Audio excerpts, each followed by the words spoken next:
Hello viewers, let's see how we can unzip a file in Windows 11, as well as we will also see the entire process from downloading an email till its opening in different apps. It's download button in email, so I click it. Also note the location, as well as you can rename or click save with the existing name, and from here you can access the file while using browser, or simply come to my document and now click download.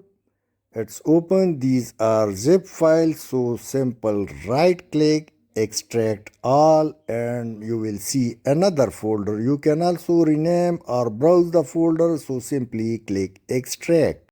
Now the folder has been extracted, so simply double click it and double click the file to open it, or if you would like to open it in some other app, right click. Now select more option and come click open with and select Edge or any XYZ app like LibreOffice, MS Office, etc. Thanks for watching.